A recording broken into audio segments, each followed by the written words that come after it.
All right, guys, so we're joined by PFL Welterweight Sadibou Sy, a man who is in the championship fight of the 2022 PFL season. He takes on Lionel Taylor on November 25th with a chance to take home not only the belt, but the $1 million prize. He joins us for a quick chat today. How's everything going today, my man? Hey, thank you for having me. I'm amazing.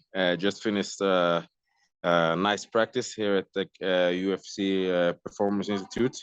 Second for today. Now home, sleep, eat, and then repeat. Absolutely, man. It seems like you've been on the grind. How has the whole preparation for this event been going?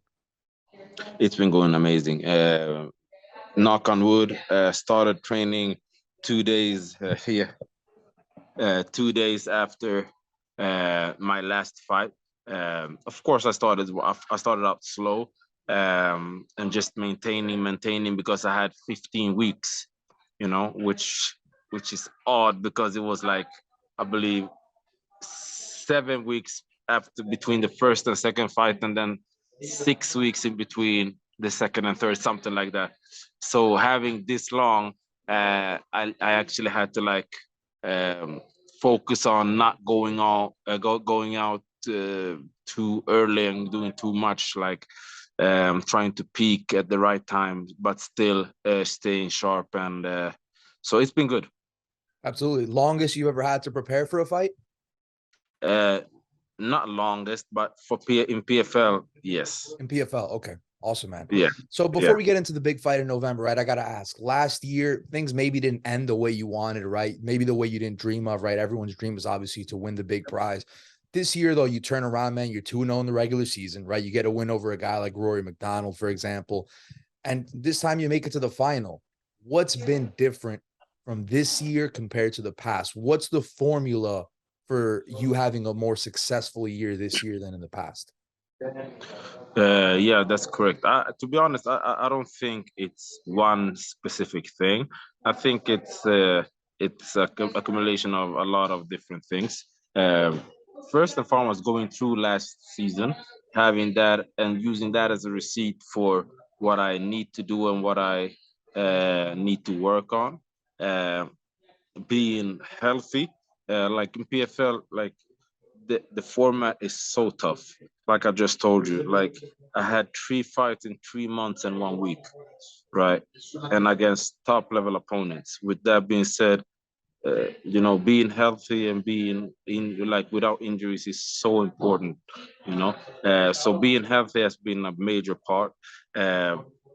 Another year under my belt, going through, like, with my trainers, going through breaking down every fight and like what I need to work on, because I'm constantly learning, and evolving. And then in January, I booked a one-way ticket from Sweden to Las Vegas, and I've been here training at Extreme Couture mostly, with the guys over here, and like it's been great for me to focus on just my training and just my fighting. So I believe the move over made a lot of sense for me at that moment of time as well. So yeah, many things I should say. Yeah, and I'm glad to see you're enjoying your time there since the move over. And again, you got the big one coming up. I don't want to harp on the past too much on the Carlos Leal fight, but I want to touch on it a little bit. Have you seen the fight? Have you seen it? And what do you think about it in hindsight as we look back? To be honest, I only saw the fight once or twice, and it was actually a weird fight for me because I understood that he's a very good fighter, and he's better than, like, people are not giving him credit for beating Ray Cooper. They were like, yeah, but Ray Cooper wasn't Ray Cooper and stuff like that. No, like I believe that stylistically he was just a bad matchup. Was Ray Cooper the best?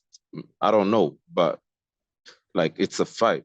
So I know for a fact that I've been entering fights not being 120%, and I know that I've entered fights where my opponents are not being 100. You see what I'm saying? Yeah. It's just the name of the game. So not being the name, not having the name as a Rory McDonald or something like that, but still being that like even more dangerous, I believe, made him a tough opponent. And so when I look at the fight, and the feeling that I had during that fight was, I knew that he was gonna bring it from the first second, right? Which he did. He came out straight to my face, and I was like, okay, let's see what you got. And so I just stayed relaxed there. I was like just waiting and seeing what he wanted to do, right? And when he didn't, like he did, I believe that he didn't get the get the view or get what he wanted to. So I started to pick him apart, I believe, in the first round. Like and when I sat down, I felt like, yeah, I broke him. That's what I felt. I was like, I found the recipe, the map to success. And I feel like he came out the second round and just threw the game plan in the in the trash. It was like, I'm just gonna run into this guy, which I didn't expect, and but I respect him a lot for that, because that was the best way for him to try to win the fight. It was the fight was tougher than it needed to be. Even though I didn't get injured, I didn't get hit a lot. It got harder than it should have been, I should say. Yeah, definitely. And there was obviously a groin strike. Looked like he got you pretty good there, man. Looked like it hurt Yeah. pretty bad. I don't want to be on the receiving end of that one, but they did deduct a Yeah. point from that. It was a rough shot, right? You were raising Yeah. your hands though after every round, after 1, 2, maybe even 3. I don't remember the last one. Did you felt Yeah. like you were winning the fight regardless? Is what I think, right? Is So that true? I knew I had round one, and I knew that I had round three because he had a point deducted. And the thing is, people don't know that, but like in the first round, he kneed me in the groin one time before, and I actually called the ref for it, and he was like, keep fighting, keep fighting. Really? I saw it. Yeah, so that's why when he deducted the point, it wasn't from nowhere, but he already saw that he had been like throwing the knee there a couple of times. So that might be something people that are, talking crap or whatever don't know.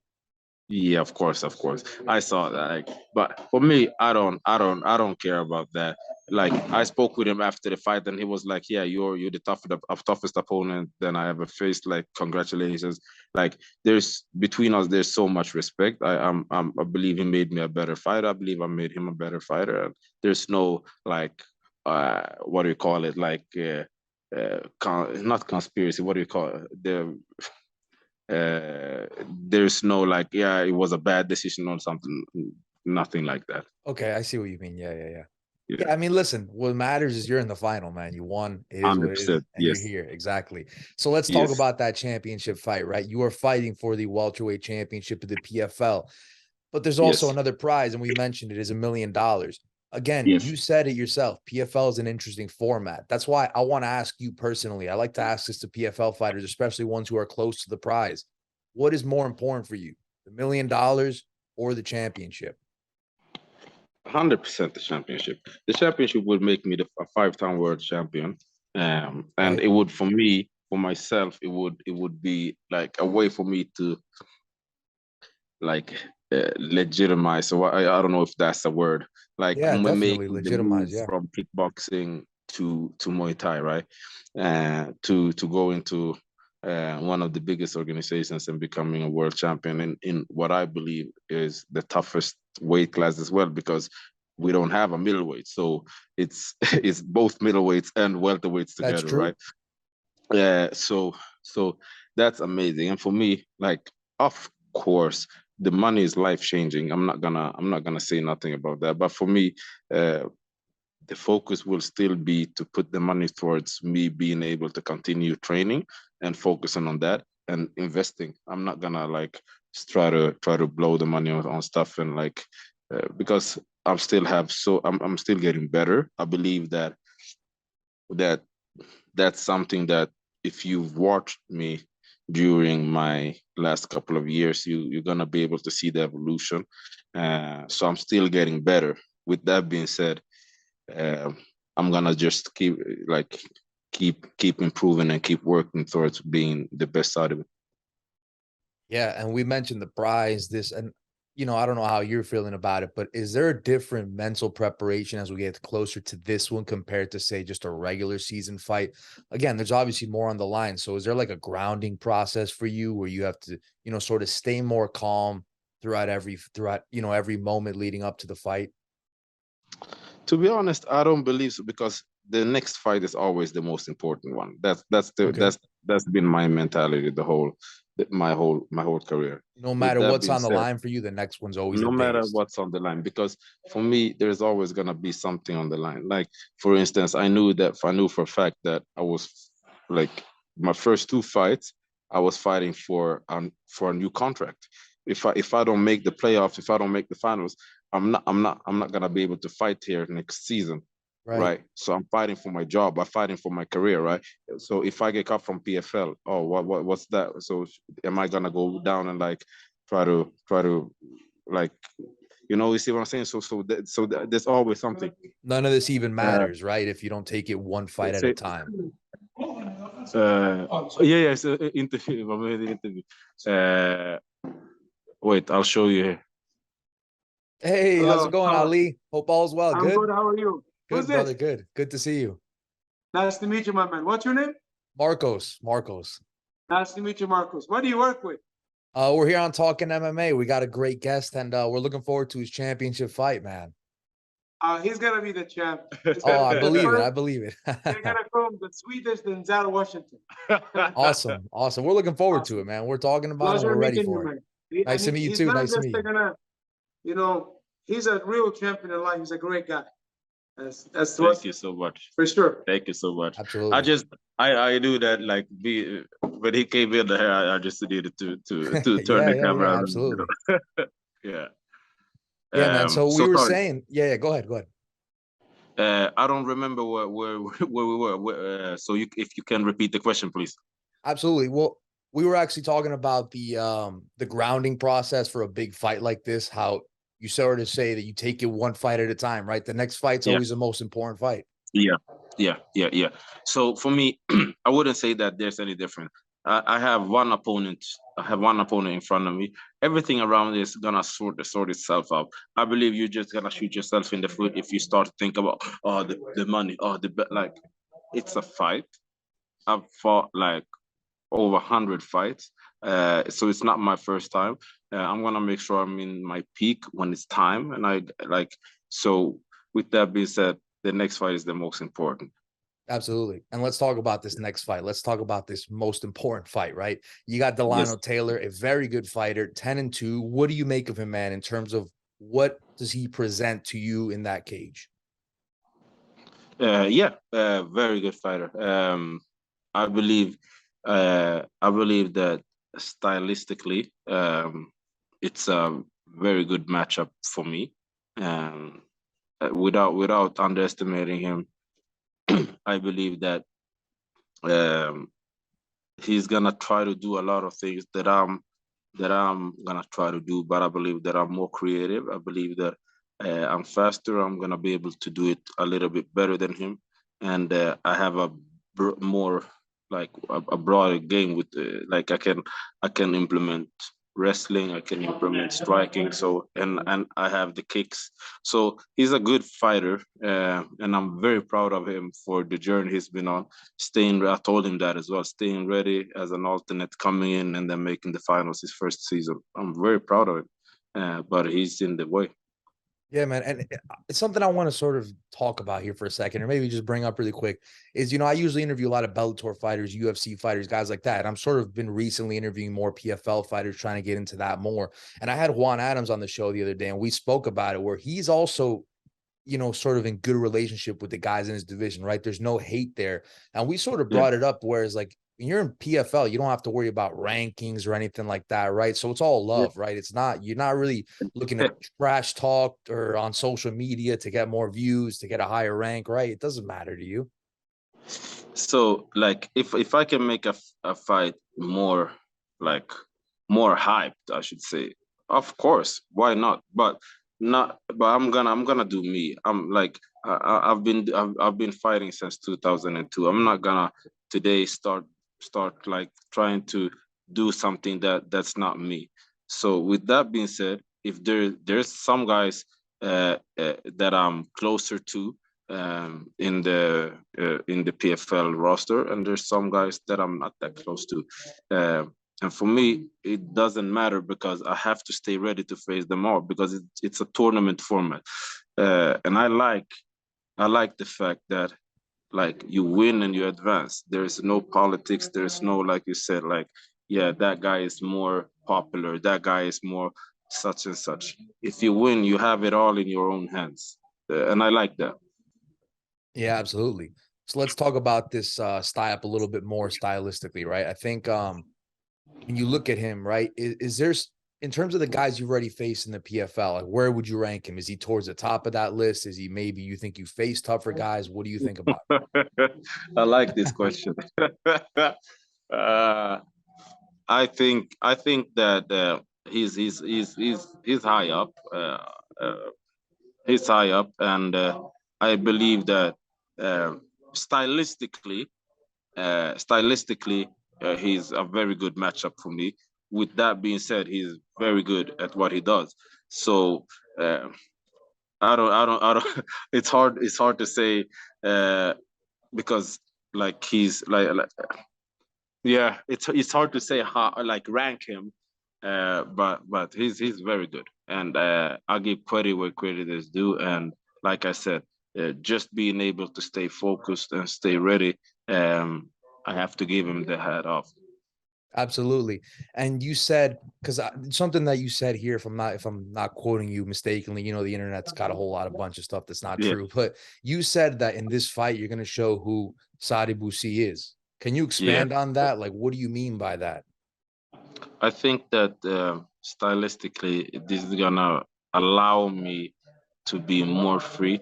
I think that he actually gonna wanna wrestle, but that's not his base and that's not his biggest strength, I believe. So not having to, I have to be mindful of it, of course, but not having to worry about it as like for I had to do with the Rory fight or with the Leal fight. What I have to stay more mindful of that, I believe. um, and just like I said, both of us are like strikers primarily, who likes to start from distance, and that's why I believe, since both of us want to be there, we're just gonna see who's better at it. Yeah, definitely. And I think that makes it such an intriguing fight. Yeah. So yeah, I gotta ask you also, are you a big studier of your opponents? Like, do you watch a lot of tape, or because some fighters do, other fighters let the coaches handle that? Where are you on that? So I let my coaches do most of it, and then they say send me breakdowns, and we start like I wouldn't say game plan, but we start to like try to implement the stuff, a couple of things, because we can look at certain tendencies that he has or doesn't have, you know, and try to exploit those. So I watch, but not like whole fights, and I've seen his fight throughout this season, so I already knew like what to expect. Absolutely. And I got a few more questions here, man. We really appreciate the time here as we wrap up. I saw a video on YouTube recently where you're sort of messing around with the Smash Bros, right? Hamzat and Darren Till. Yeah. You got Hamzat walking around the PI. Have you been able to pick that guy's brain? Maybe do a little bit of a rolling with that guy? So Hamza, he's from Sweden. So right. I'm from Sweden as well. So I've been training with him. I call you later. I have to go meet some guys from Sweden. Thank you, Ali. He's in the hospital still. He's okay. Sorry. You're from Stockholm, right? Yeah. So I've been training with him for years. So that's why, like, he's a friend, and that's why. So when he was here for his fight against Diaz, but he became Holland. Yes. Yeah, I was with him. Like a little bit during the week, and I was with him like after weigh-ins and stuff like that. So I saw him, and yeah. So see you. Take care. So yeah, so we've been training a lot together. And Darren was in Sweden a little bit, and then I met him here in Vegas as well. We've been training a little bit together as well, you know. Yeah, absolutely. So yeah. So look, man, you'd see some guys walking around, right? And they say, "Oh, that guy's a fighter," and you're like, "Really? He's a fighter? Doesn't look like one." You are someone who very much looks like a fighter. Now, I don't know if I do. Maybe I'm wrong on this, and maybe you're like eating Cheetos and you just don't work out and it's genetics. But are you someone who takes care of their body? I mean, you're not. I'm not going to say you're Francis Ngannou. I'm not going to say you're Francis Ngannou either, my friend. But you look like you're somebody who takes care of himself. You know what I'm saying? Yeah. So is that something that you take into your fights or even outside the fights where you always want to stay ready, always want to stay conditioned? Because some fighters, you know, like a Paddy Pimblett or whatever, we see guys blowing up outside of camp. Yeah. For me, as a huge welterweight, I have to be mindful, because if I let myself go and I don't think about what I eat, or like it will just be harder for me to make weight and stuff like that, which is so unnecessary. So for me, I love routines. I love waking up, training, going home, rest, and then train again. Take care, brother.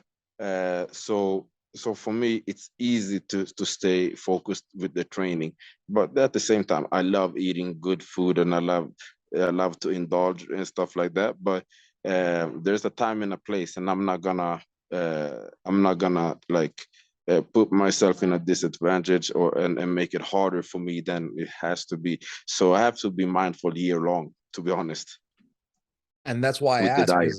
because I recently saw your last fight again. I went back and watched that semifinal, and I was like, Jesus, this guy's massive. So I'm wondering what the diet's like and all that. I just had to ask. Yeah.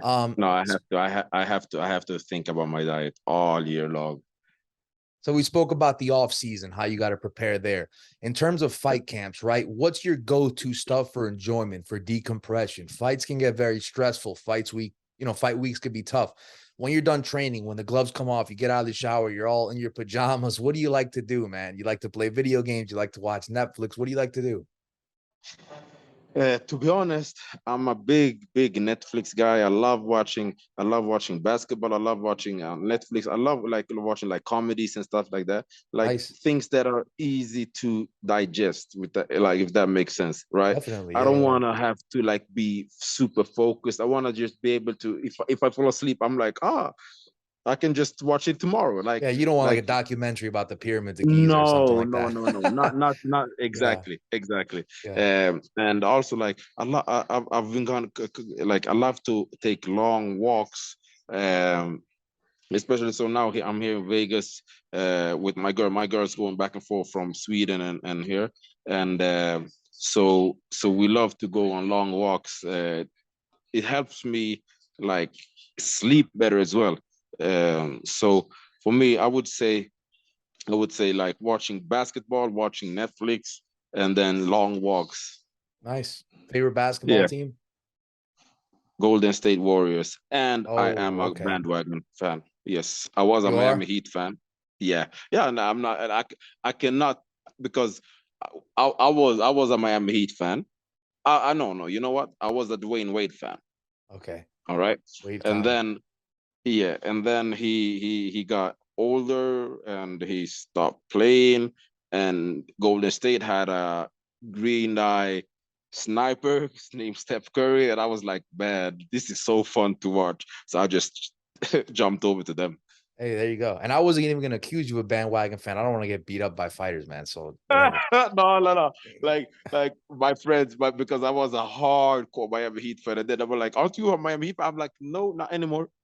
Okay, no problem. You're a Miami Yeah, Heat fan. not You anymore. know what I'm saying? No, Yeah, I'm joking. All right, man. My yeah, last question for you. I don't want to keep you yeah. too long. What is your Yeah. final message for the fans? You got a big fight in November. Anything you want to say? Hey, appreciate the support. I appreciate the love. It really motivates me and keeps me like focused. And I need you for one more fight. There it is, ladies and gentlemen. Sadibou Sy. Check him out as he fights for the PFL Welterweight Championship November 25th, if I'm not mistaken. Gets a chance to bring home Correct. the belt, $1 million prize. All the best to you, Correct. my friend. Take care. Take care.